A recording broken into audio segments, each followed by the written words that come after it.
pinakadikibong sawa ang pinakawa diya sa kasela. Kami pigi na sa small nga lake tapos makadto sa dakong lawa.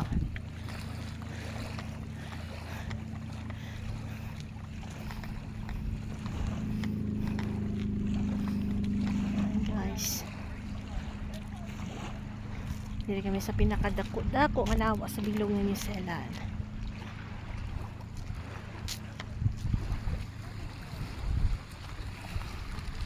Ang akon na partner to, nga pamunit. Guys, lawa daya bukong daya dagat.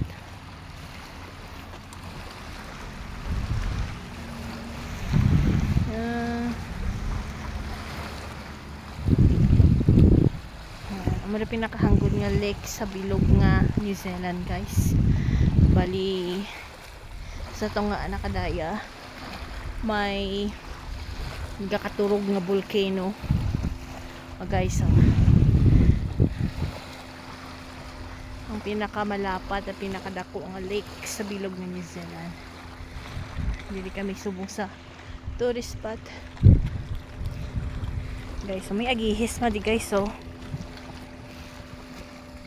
nga Mokowa to Pipikwara freshwater clam.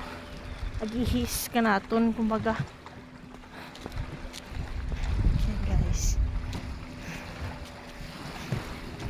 Gwapo ko nga bana ay naglosong na siya sa tubig. Guys, itorta ka mo sa tourist spot ka New Zealand. Ang pinakadako nga lawa sa bilog ng New Zealand. Guys, so may mga wild nga mga gansa kag baby duck. Hindi na pabayaan ng dawat tag-iya. Fresh water, guys. So guys, bukod daya dagat.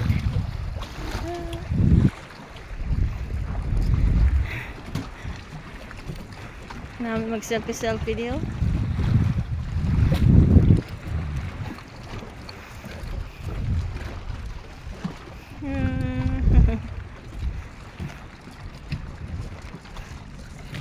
Guys, my handsome husband.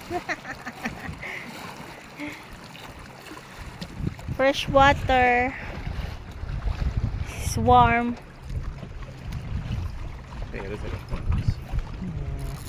Hello everybody. Hi guys, of the big lake in New Zealand. Here in New Zealand.